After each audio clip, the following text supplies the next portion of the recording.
It was good. They've done a nice job putting together a good group of guys that compete. Really high competition level, which I know Luke loves, and execution a little bit better. We have a ways to go there. Still sloppy as expected. I mean, we're trying to cram a NBA training camp into a few days. So, but overall, the core fundamentals of what we're looking for: energy, effort, compete level, communication, like the spirit of the gym. It was awesome. Is there much that changes from day one yesterday to day 2 and 3 and the next today and tomorrow? Yeah, there is. I mean, because we're adding kind of layering on top a little bit more technical information and trying to maintain the stuff that we already have taught. So yeah, it's a little different. You're looking for a little bit more working knowledge of what we're trying to do, and every day it should progress. And that's kind of on the coaches to kind of figure out to turn the volume up or down depending on what we're maintaining. What are your early takeaways from Justin and Kyle getting them in the gym for the first time and really having a chance to look at them? Both kids, I love their spirit. Great kids, great positive energy. You can tell they love to hoop. They love being in the gym and working. So that's half the battle right there. I mean, they have a great mindset. They're very coachable. They seem to be, soaking it up and into it. So, I mean, from that standpoint, they've been a pleasure to coach. How nice is it to have a couple of guys that have been through this before, like Frank and Caleb and even Marvin, that have gone through this? Oh, it's huge. It's huge. I mean, anytime we're doing demonstrations, you throw, the guys that have been through it out there so they can demonstrate. They already have a feel. They already have a working knowledge of NBA terminology.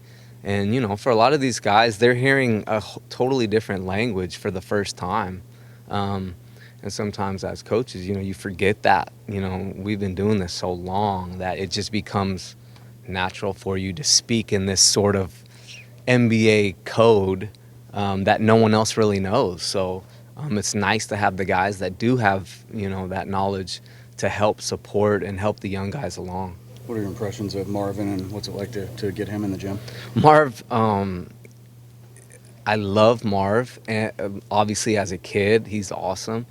And I love his talent level. I didn't, you're coaching from afar, you don't really know.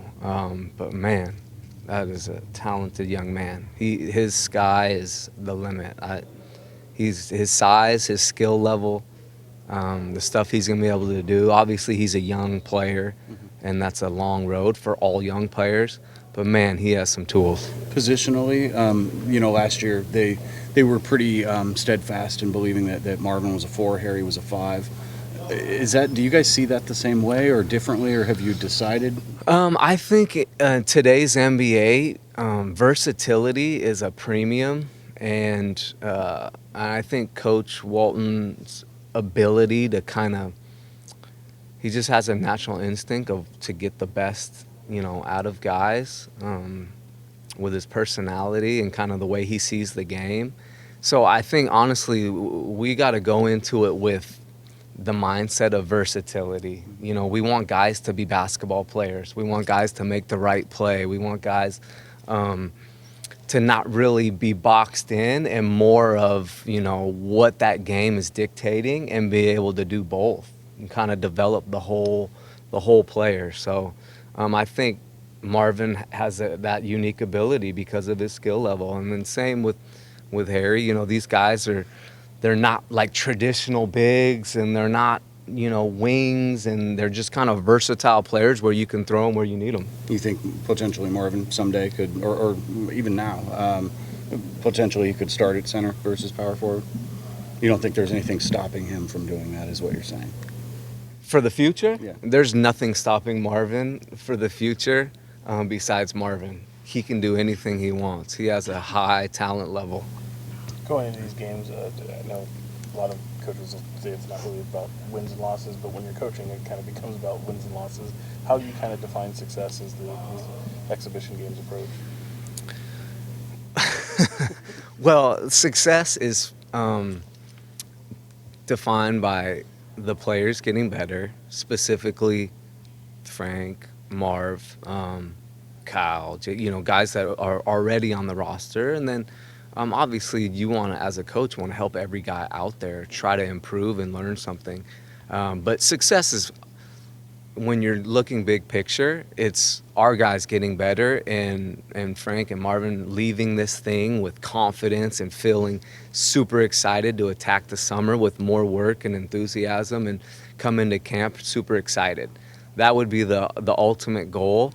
If we could win some games, that would be awesome too.